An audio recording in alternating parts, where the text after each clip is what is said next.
अस्सलामु अलैकुम वरहमतुल्लाह। अल्हम्दुलिल्लाह अल्हम्दुलिल्लाहि व कफ़ा व सलामुन अला इबादिहि अल्लज़ीना इस्तफ़ा। अम्मा बाद फ़अऊज़ु बिल्लाहि मिनश शैतानिर रजीम।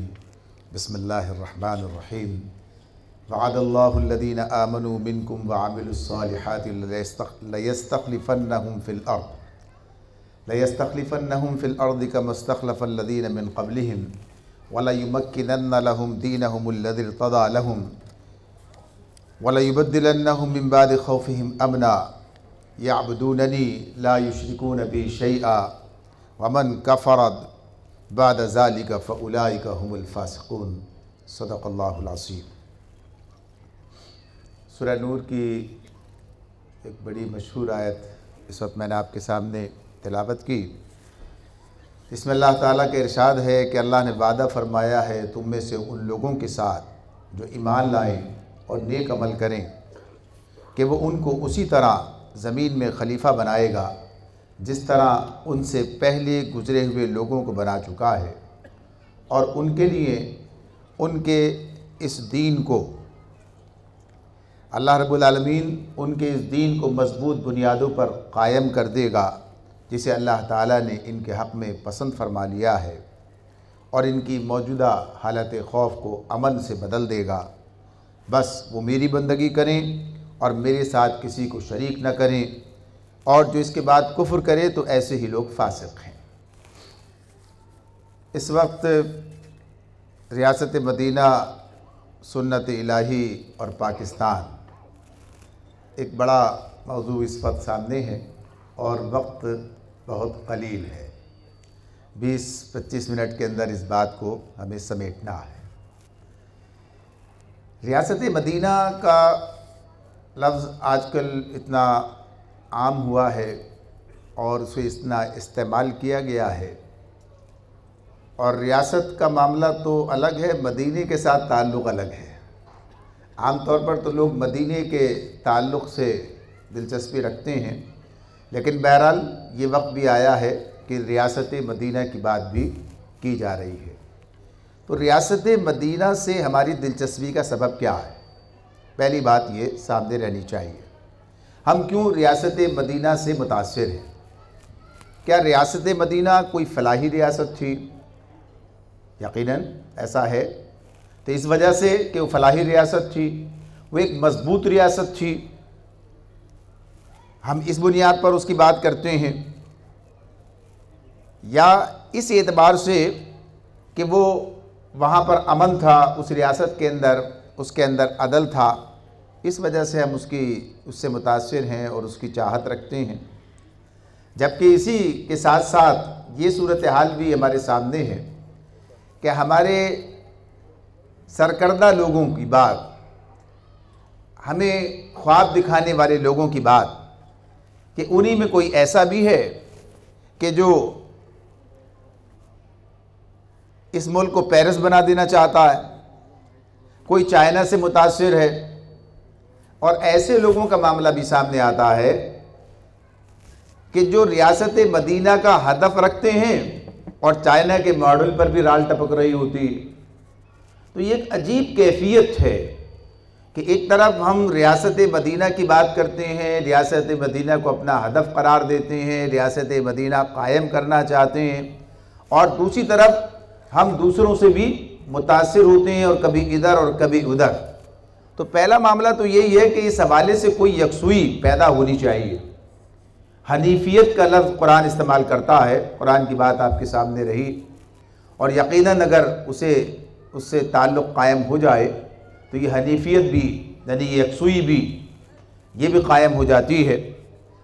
अभी तो सूरत हाल ये है, ईमा मुझे रोके है जो खींचे है मुझे कुफ्र, ईमा मुझे रोके है जो खींचे है मुझे कुफ्र, काबा मेरे पीछे है कलीसा मेरे आगे। यानी हम एक तरफ उससे भी अपना ताल्लुक़ कायम रखना चाहते हैं, रियासत मदीना की बात करते हैं, इस्लाम के साथ वाबस्ता रहना चाहते हैं, और दूसरी तरफ ये जो दुनिया के ऐसे जलते बुझते ये जो रौनकें हमारे सामने नज़र आती हैं, इनके हवाले से भी हमारी कैफियत है कि हम उससे भी पीछे रहना नहीं चाहते हैं।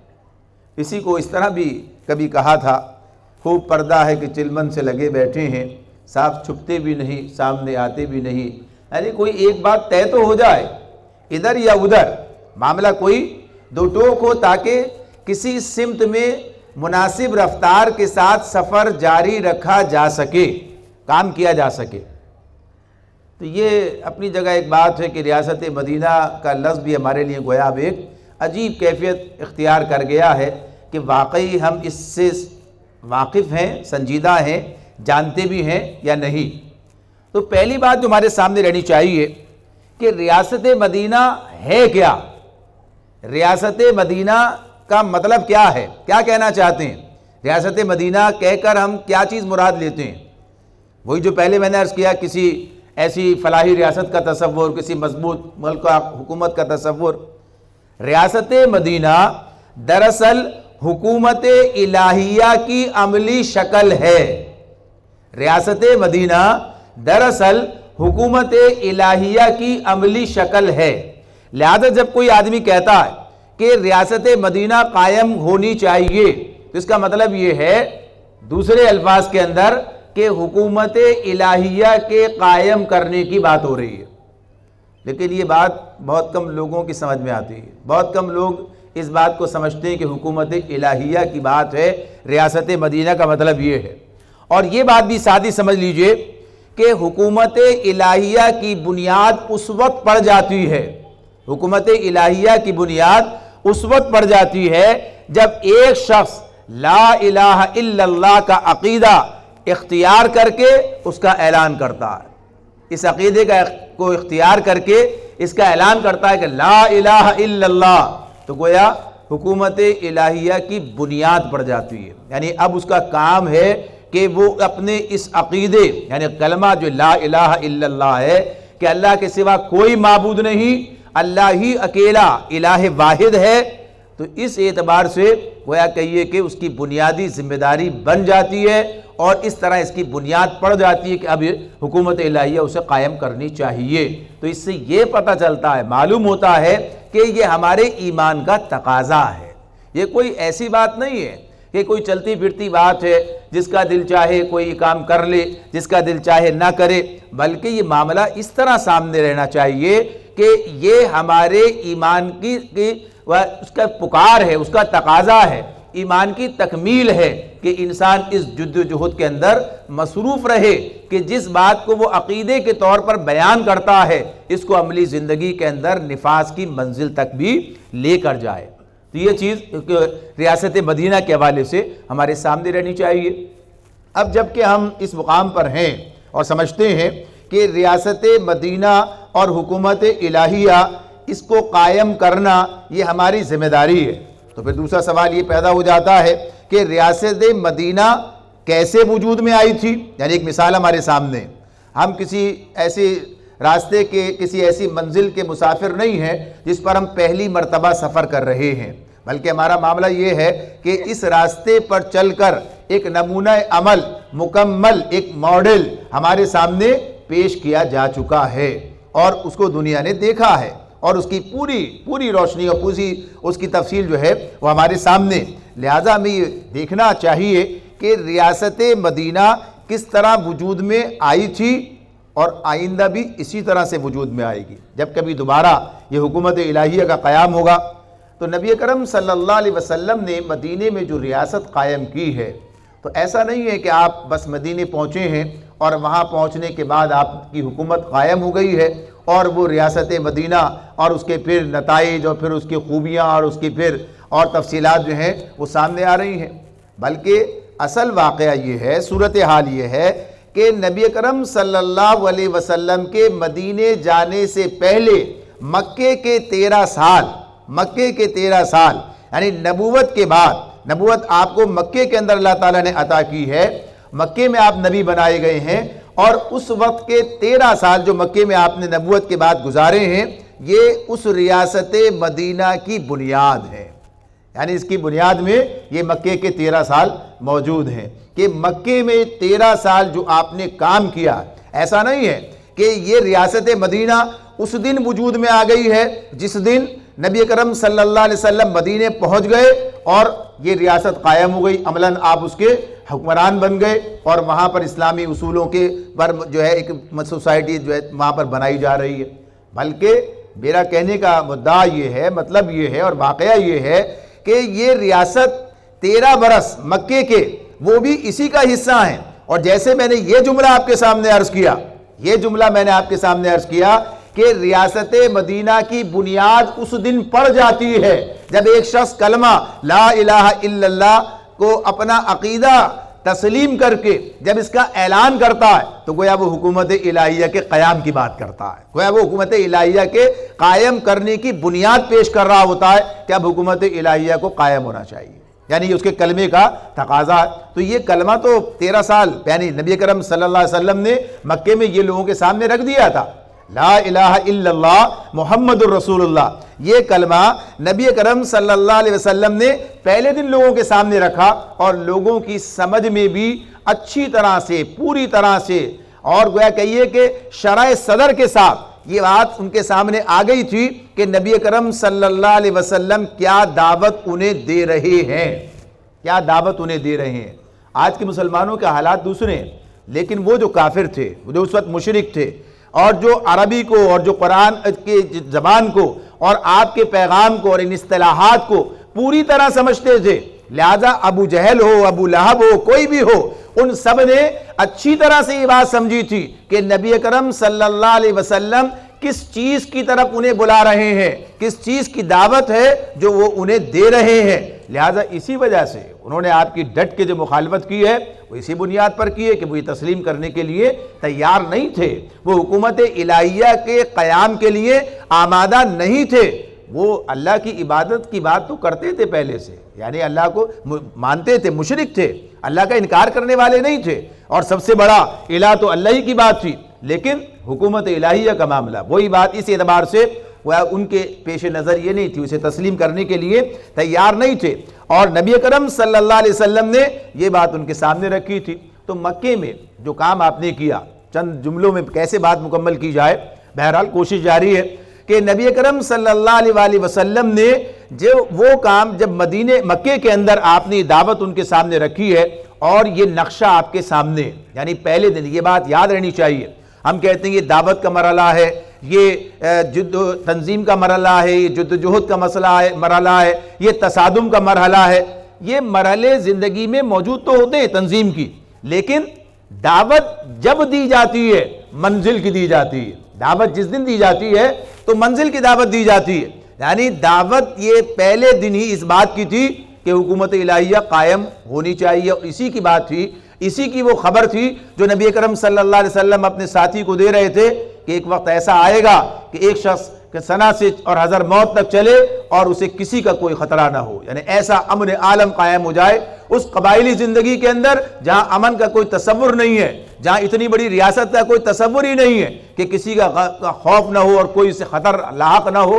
तो गर्ज ये पहले दिन से ये बात सामने है कि ऐसा होगा, ये नतीजा निकलेगा, इस दावत का ये नतीजा सामने आना है, इसी बात की दावत लोगों को दी जा रही है। आप ये कहते हैं अगर तुम इस कलमे को कबूल कर लो तो अरब व अजम तुम्हारे ज़ेर नगी होंगे। ये कौन सी बात है, ये तो मक्के में की जा रही है, मुशरिकीन मक्का के सामने नबी करम सल्लल्लाहु अलैहि वसल्लम ने ये बात रखी है। तो ये बात वाज़ेह होनी चाहिए, रहनी चाहिए पहले दिन, पहले मरहले के अंदर, इसलिए कि कलमे का मतलब यही था, कलमे का मतलब यही था कि हाकिमियत, यानी कलमा क्या, ला इलाहा इल्लल्लाह, यानी हाकिमियत समीत उलूहियत की तमाम सूरतें सिर्फ अल्लाह को सजावार हैं, उसके सिवा किसी के लिए नहीं है। यानी ये तो इसका नतीजा क्या है, नतीजा फिर हाकिमियत इलाही है। तो ये आपने दो टोक अंदाज में आपने बात को पेश किया। और अबलाग की बात, यही जो इसकी बात, यानी जो तरीक़ा आपने इख्तियार किया है कि अपनी दावत को पेश करना, अपनी बात को पेश करना, अपने नज़रिए को पेश करना, जो दावत आप लेकर आए हैं उसे दुनिया के सामने रखना। तो एक तो मामला यही था कि आपने इस अंदाज से लोगों के सामने इस बात को वाज़ेह किया। और अबलाग का एक दूसरा ज़रिया भी था, और वो ज़रिया कौन सा था, मक्के में जो दो काम ये अबलाग के वाले से दो उसकी सूरतें हमें नज़र आती हैं। एक तो यही कि ज़बान के ज़रिए से, कुरान के ज़रिए से ये बात लोगों तक पहुँचाई जा रही है, और दूसरी सूरत क्या थी अबलाग की, वो सूरत थी कि इस ईमान की कीमत जो अदा की जा रही थी, इसका जो नतीजा लोग भुगत रहे थे, जो जुल्म का माशरा, जो जुल्म का बाजार गर्म था, और जो जुल्म किया जा रहा था, जो ज्यादतियां की जा रही थी अहले ईमान के ऊपर, किस मरहले से वो गुजर रहे थे। तो ये भी एक इबलाग था, ये भी एक इबलाग था। लोगों के सामने ये बात आ रही थी, लोगों की तरफ ये पैगाम जा रहा था कि आखिर इन लोगों का मसला क्या है। ये हर सितम सहने के लिए तैयार हैं, हर जुल्म गवारा कर रहे हैं, ये हर चीज को बर्दाश्त करते हैं, लेकिन इस्लाम से सरे मुंह निराफ नहीं करते, पीछे नहीं हटते। अपनी दावत पर इस तरीके से ये जमे हुए हैं और इसे आगे बढ़ाने, इसे फैलाने, अपनी बात को बयान करने से गुरेजा नहीं है। आखिर कौन सी चीज है, क्या वजह, ये कमिटमेंट कैसा है, ये किस तरीके की बात है, ये कैसा ईमान है, लोगों को हिलाता था। यानी ये जो इबलाग था ये खामोश था, इसकी जबान ऐसी जबान काल नहीं थी, जबान हाल थी। और इसकी एक बड़ी बेहतरीन मिसाल आप देखिए कि जब नबी करम सल्लल्लाहु अलैहि वसल्लम की तरफ से ये बात हो गई कि लोग जो है जुल्म सितम के चक्की में पिसने के बजाय हबशा हिजरत कर जाएं, और मुसलमानों की बड़ी तादाद ने हिजरत की है। उस वक्त जितने भी मुसलमान थे कोई बड़ी तादाद नहीं थी, और इसमें 100 से कम अफराद जो हैं उस वक्त, ये 70-72 दोनों हिजरत अफशा के हवाले से बात सामने आती है। तो उस वक्त में एक वाक़या सामने ये आता है कि उमर रजी अल्लाह ताला अन्हा की एक अजीज़ा हैं लैला बिनते हसमा रजी अल्लाह ताला अन्हा, ये उनके घर चले गए, देखा तो वो सामान बांध रही हैं और उनके शौहर घर में मौजूद नहीं है, और पूछते हैं कि क्या मामला है, आप लोग कहीं जा रहे हैं। यानी ये बात उनसे कहते पूछते हैं उमर रजी अल्लाह ताला अन्हा लैला बिनते हसमा से रजी अल्लाह ताला अन्हा कि आप लोग कहीं जा रहे हैं। तो वो कहती हैं, जवाब देती हैं, ईमान ला चुकी हैं, मालूम है, पता है, तो कहती हैं ए उमर, तुम लोग हमें रहने नहीं देते, हम ये तुम्हारा शहर छोड़कर चले जाएंगे, हम ये छोड़कर चले जाएंगे। कहती हैं कि उमर पर ऐसी रिक्कत तारी हुई, उमर रज़ी अल्लाह ताला जब इस्लाम की दुश्मनी में भी इतने ज्यादा सख्त थे, अपनी बांदी को मारते, अपनी बांदी को ईमान लाने की बुनियाद पर मारते, और जब छोड़ते तो कहते रहम कहा के नहीं छोड़ा, थक गया हूं इसलिए छोड़ा है। यानी ये सूरत हाल है। लेकिन उस उमर का मामला क्या है रजी अल्लाह ताला अन्हा, क्या लैला बिनते हसमा कहती है मैंने उमर की आंखों में आंसू देखे, रिक्कत देखी है। यानी इस कैफियत को, इस मजलूमियत को देखकर, तो ये मजलूमियत मक्के के अंदर एक इबलाग का काम कर रही थी। लोग देख रहे थे, लोग समझ रहे थे, लोग जान रहे थे कि ये कौन सा दीन है, ये कौन सा अकीदा है जिसके लिए इंसान सब कुछ कर गुजरने के लिए तैयार है, अपने जमे जमाए घरों को छोड़ने के लिए तैयार है, अपने अजीजों रिश्तेदारों को छोड़ने के लिए तैयार है, सब सहने के लिए तैयार है, लेकिन दीन छोड़ने के लिए तैयार नहीं है। यानी ये कैफियत तो इबलाग का मामला है। ये पहला मामला है जो इसमें मक्के के अंदर हमारे सामने आता है कि किस तरीके से दावत को वहां पहुंचा दिया गया। दूसरा काम, यानी रियासत मदीना के जो इसकी तामीर है, जो इसके वजूद में आने की तश्कील की बात है, उसकी बुनियादों में ये मक्के के 13 साल। तो पहला काम तो इबलाग का है। दूसरा काम क्या है, दो ही कामों की बात है इस वक्त। दूसरा काम क्या है कि जो लोग नबी करम सल्लल्लाहु अलैहि वसल्लम की दावत पर ईमान लाकर, जो लोग दावत पर ईमान लाने के बाद इस्लाम कबूल करके आपके दामन रहमत में आ जाते हैं, तो इन दावत कबूल करने वालों पर काम, तो इनके ऊपर जो काम का मामला है, ये दूसरा के ऐसी जमात तैयार की जा रही है, ऐसे अफराद तैयार किए जा रहे हैं, तंजीम, तालीम, तरबियत, तस्किया, यानी सारे जो गोया कहिए हीरे तराशे गए हैं, वो हीरे जिन्होंने दुनिया को जगमगाया है, जिन्होंने मदीने में जाकर उस रियासत के दस्तोबाजू बनकर इसको फिर पूरी दुनिया के अंदर फैलाया है, ये कहां तराशे गए, ये कहां तराशे गए? इनकी तंजीम। यानी जो शख्स भी इस्लाम कबूल कर लेता है वो अब उस तंजीम का, उस उम्मत का हिस्सा बन जाता है जो नबी करम सल्लल्लाहु अलैहि वसल्लम ने कायम की है, बर्पा हुई है। तो ये एक सूरत हाल हमारे सामने है। कहीं और होने शुरू हो गई, यहाँ की भी होनी बाकी है। चलिए एक अजान सुनते हैं, फिर उसके बाद इंशाल्लाह 5-7 मिनट में बात मुकम्मल करते हैं।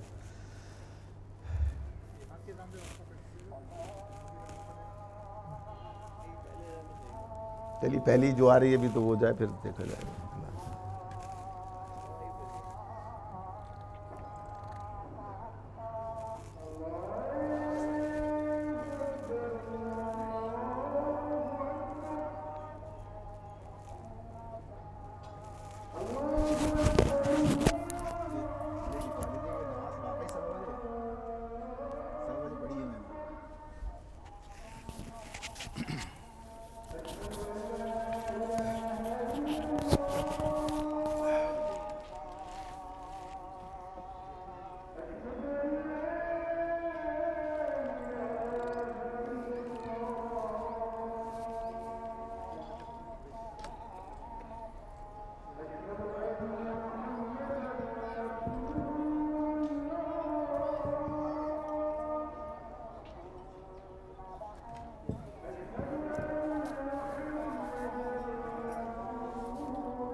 बिस्मिल्लाहिर्रहमानिर्रहीम। नमाज इसी मस्जिद में पढ़ेंगे इंशाअल्लाह ताला, इससे पहली बात मुकम्मल करेंगे। तो मैं अर्ज़ कर रहा था कि नबी अकरम सल्लल्लाहु अलैहि वसल्लम ने मक्के में जो दूसरा काम किया और जो बुनियाद बना है इस रियासत मदीना की, कि जो लोग इस्लाम कबूल करते गए उनकी तंजीम, तालीम, तरबियत, तज़किया, ये काम अंजाम दिया गया, ये हीरे वहाँ तराशे गए।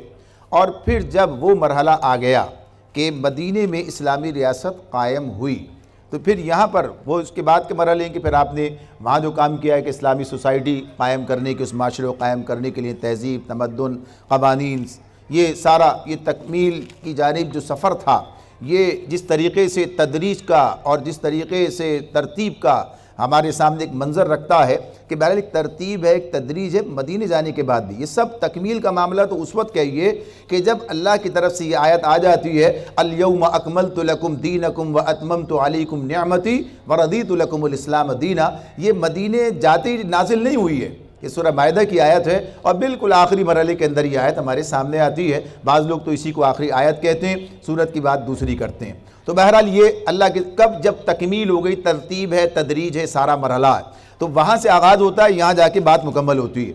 अब दूसरा जो इसके अंदर सुन्नत इलाही की बात है, सुन्नत इलाही की बात है, तो सुन्नत इलाही क्या है? सुन्नत इलाही अल्लाह ताला क्या मुतालबा करते हैं, अल्लाह ताला क्या बात कहते हैं? एक बात तो वो है जो मैंने आयत में पढ़ी थी, अब उसका मौका तो नहीं है कि उसकी तरफ हम वापस पलटेंगे, कि उसके अंदर अल्लाह ताला वादा करता क्या ऐसा होगा, ऐसा होकर रहेगा। ये सूरह नूर के अंदर अल्लाह ताला की बात है। उससे आगे बताया भी है कि अब तुम्हें इसके बाद क्या करना चाहिए, रास्ता। अल्लाह ताला का तरीक़ा और सुन्नत जो हमारे सामने आती है, अल्लाह ताला कुरान मजीद में बात इरशाद फरमाते हैं, अम हसिबतुम अन तदखुलुल जन्नत वलम्मा यअतिकुम मसलुल लदीन खलौ मिन क़ब्लिकुम मस्सतहुमुल बअसाउ वद्दर्राउ वज़ुलज़िलू हत्ता यक़ूलर रसूल वल्लज़ीन आमनू मअहु मता नसरुल्लाह अला इन्ना नसरल्लाहि क़रीब। सूरह बकरा में ये मज़मून है कि क्या तुमने ये समझ रखा है यूं ही जन्नत में चले जाओगे, हालांकि अभी तुम पर वो सब कुछ नहीं गुजरा कि जो पहले वाले ईमान वालों पर गुजर चुका है। मुझसे भी ताई हिला मारे गए, यहाँ तक कि वक्त का रसूल और अहले ईमान पुकार उठे कि अल्लाह की मदद कब आएगी। जन्नत मदीने की रियासत के नतीजे का नाम है, यानी जब उस जिद्दोजहद के नतीजे का नाम है। दुनिया के अंदर आखिरत की बात हो रही है, तो अल्लाह ताला ये बात बताते हैं। तो बहरहाल यही उसका भी रास्ता है। ये साथ जन्नत का रास्ता और हुकूमत इलाहिया के क़याम का रास्ता दो अलग अलग रास्ते नहीं है। ये बात हमें अपने सामने रखनी चाहिए। हुकूमत इलाहिया के क़याम का की जद्दोजहद ही जन्नत की तरफ पेशकदमी करने वाला रास्ता है, और ये इसी के ये मराहिल भी सामने आते हैं। इसी में इसी बात को दोहराया गया इस अंदाज से, अम हसिबतुम अन तदखुलुल जन्नता वलम्मा यालमिल्लाहु अल्लज़ीना जाहदू मिनकुम व यालमस साबिरीन। यूँ समझ रहा कैसे चले जाओगे, हालांकि अभी तो देखा ही नहीं कौन लोग हैं जो तुम में ऐसे जो कि अल्लाह के रास्ते में जद्दोजहद करने वाले, जिहाद करने वाले हैं और सब्र करने वाले। तो ये दो बातें हमारे सामने खुसूसियत के साथ सामने आ जाती हैं।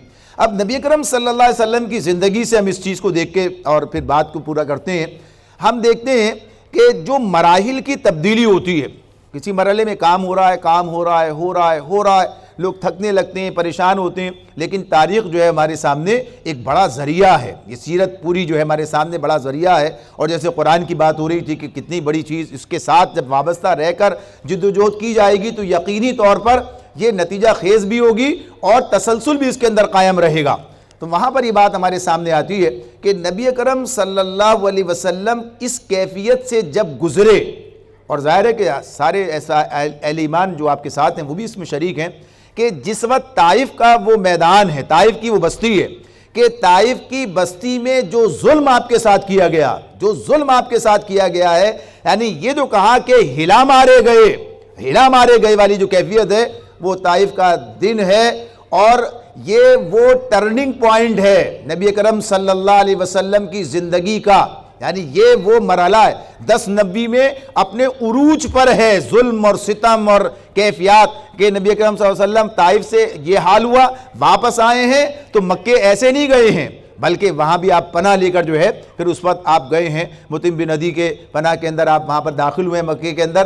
गर्ज क्लाइमेक्स अपने उस उरूज पर है, लेकिन जब आप उस मरहले से कामयाबी के साथ गुजरे हैं और फिर सूरत हाल तब्दील होना शुरू हो गई है। उसी साल की बात है ये, यानी 11वें साल में इसके मान बाद जब हज का मौका आता है तो उसी वक्त यसरब की वो 6 सईद रूहें वो उसी दिन आप पर ईमान लाती हैं और फिर यसरब के अंदर बीज डल जाता है और फिर ये मरहला शुरू हो जाता है। आगे बढ़ती है बात, फिर आगे चलती है बात। ये आगे जाने के बाद दूसरा मरहला क्या आता है? दूसरा मरहला उस दिन आता है जिसका जिक्र अल्लाह ताला सूरह अहज़ाब में करते हैं। कहते हैं हिला मारे गए, कलेजे पतरा गए, कलेजे मुंह को आ गए, आंखें पतरा गई। ये कुरान के अल्फाज हैं, कुरान के अल्फाज हैं, कुरान बयान करता है। और फिर जब वो मरहला गुजर गया कामयाबी से, ग़ज़वा खंदक के अंदर इस्तकामत दिखाई और दुश्मन के साथ कोई समझौता नहीं हुआ और उस वक्त में जो इस्तकामत के नतीजे में अल्लाह की मदद आई, सब कुछ हुआ। और उसके बाद अल्लाह के रसूल की ये अल्फाज सामने हैं, वो क्या है? आज के बाद ये तुम पर चढ़कर नहीं आएंगे। मरहला गुजर गया, यानी हालात तब्दील हुए, कैफियत बदली हैं, तो काम करने से बदली है। ये सारा जो वलम्मा यालमिल्लाहुल्लज़ीना जहादू मिनकुम का सारा सफ़र जो है मदीने के अंदर हो रहा है। ये सूरह आल इमरान की आयत थी। तो जाके ग़ज़वा खंदक के बाद सूरह अहज़ाब के अंदर ये मंजर सामने आ जाता है और नबी अकरम सल्लल्लाहु अलैहि वसल्लम का इरशाद आ जाता है, आज के बाद ये नहीं आएंगे, तुम पर चढ़ के इस तरह जमा होकर नहीं आएंगे। ये कैफियत जो अरब के अंदर थी। और उसके बाद मुसलमानों का इक़दाम है और फिर आगे बढ़ना है और फिर सुलह हुदैबिया है, फतह मक्का है, सब कुछ है और उसके बाद गोया आगे बढ़ने का सफ़र शुरू है, जारी है। तो ये मरहले होते हैं जिनसे गुजर कर जो है फिर मंजिलें करीब आया करती हैं। सिर्फ सोचने से, सिर्फ कहने से, फिर सिर्फ तमन्ना करने से, सिर्फ आदमी की ख्वाहिशात से तब्दीलियाँ अगर आती तो सबके लिए आती, नबी अकरम सल्लल्लाहु अलैहि वसल्लम के लिए भी आती, उनकी दुआएं किस शान की थी, लेकिन ये काम करने से आती। यही बताया गया, ये तरीक़ा जो है दोहराया गया। अब जब हम पाकिस्तान को जब ये रियासत मदीना में तब्दील करना चाहते हैं, यानी गोया हुकूमत इलाहिया का क़याम, तो याद रखिए इसमें भी तरतीब भी दरकार है, तदरीज भी दरकार है। इसके बगैर बातें जितनी चाहे करें, हालात का जितना आप तज्जिया करें, जितना उसका मरसिया पढ़ें, ठीक है, हालात तो यही है जो हैं हमारे सामने, लेकिन इन्हें तब्दील करके हमारा रास्ता कौन सा है? फलाही इस्लामी, अब तो इसके लिए भी कह देते हैं इस्लामी रियासत के फलाही इस्लामी रियासत होती फलाही रियासत है। फलाही रियासत का तसव्वुर ही इस्लामी रियासत से मिला है, कहीं और से नहीं मिला है। तो बहरहाल हमारा मकसूद क्या है? हमारा मकसूद तो हुकूमत इलाहिया का क़याम है और उसी का नाम रियासत मदीना की बात है, उसका क़याम है और उसी का नाम इस्लामी निज़ाम ज़िंदगी का क़याम है, उसी का नाम इस्लामी निज़ाम का क़याम है, उसी का नाम जो है वो इनकलाब, इस्लामी इनकलाब, वो इसी का नाम है। तो गर्ज़ ये हमारा मकसूद है और किस लिए? अल्लाह की रज़ा के लिए, जन्नत के उसूल के लिए, अपनी ज़िम्मेदारी को पूरा करने के लिए। तो यही रास्ता चलेगा, जैसा उस वक्त हुआ वैसा ही। सबसे पहला अगर आप देखें हम कहाँ खड़े हैं, इबलाग के इस मरहले के अंदर, इबलाग के इस मरहले में, जबकि उम्मत का या जहाँ हम काम कर रहे हैं इसकी अक्सरियत छोड़िए अक़लियत, जिसे अक़लियत कहा जाए, 22 करोड़ के अंदर से चंद हज़ार की बात या चंद लाख की बात तो कोई बात नहीं होती है। यानी से कहा जाए कोई 22 करोड़ में से चलिए 2 करोड़ कह दिया जाए, 4 करोड़ कह दिया जाए, कोई अक़लियत कहलाई जाए, तो गर्ज़ ये कि इसका मामला क्या है कि हम इतने लोगों तक भी इकामत दीन का तसव्वुर, देखिए दावत नहीं, जमात इस्लामी को बेशुमार लोग जानते हैं, तंजीम इस्लामी को जानते हैं, तहरीक इस्लामी को भी कुछ ना कुछ जानते हैं और दीगर दीनी जमातों को लोग जानते हैं, लेकिन इकामत दीन का सही दुरुस्त तसव्वुर के इसके बगैर इंसान की निजात खतरे में है। और इकामत दीन का मतलब क्या होता है, इकामत दीन का मकसद क्या होता है, इकामत दीन की सही इंसानी ज़िंदगी में यानी इस्लाम के अंदर क्या मुकाम रखती है, क्या दर्जा रखती है, और उससे पहलू तय करके, उससे इन्हिराफ करके इंसान किधर चला जाता है। सोचिए कितने लोगों को ये पता है, कितने लोगों को पता, काम ही नहीं हो रहा है, इबलाग का ही काम नहीं हो रहा, दावत का ही काम नहीं हो रहा। और वो दूसरा मरहला कि अपनी ज़िंदगी से पेश करें ज़रा इस रास्ते में कोई मसाइल, मुश्किलात, मसाइब, तकलीफ़ें झेलना और जमना और डटना और फिर इस तरह से अपने आप को पेश करना। ये तो अभी अल्लाह ताला अजीम यानी जिसे कहा जाए आजमाइशों से महफूज रखे और बहरहाल दे तो फिर उसमें इस्तकामत दे और फिर उससे सुरखरू निकाले। ये तो मरहले आते हैं तारीखों की ज़िंदगी में और फिर दूसरी बात बस वही कि जिस मरहले में उसी में कि तंजीम की बात, तंजीम की मजबूती की बात, तंजीम में शामिल होने की बात, जिसे अकामत दीन की सही का शऊर जिसके अंदर बेदार हो गया, पैदा हो गया, उसे तंजीम का हिस्सा बनना चाहिए, उसे तंजीम में आना चाहिए। यही तंजीम, यही तालीम, तरबियत, तज़किये के मरहले तय हों, तय किए जाएं, हम सब मिलकर एक दूसरे के साथ ये मामला करें तो यकीनन अगले मरहले भी खुलकर सामने आएंगे। अल्लाह ताला हम सबको फिर से इस काम के लिए मज़ीद अज़्म के साथ आगे बढ़ने की तौफ़ीक़ अता फ़रमाए। व आख़िरु दावाना अनिल हम्दुलिल्लाहि रब्बिल आलमीन।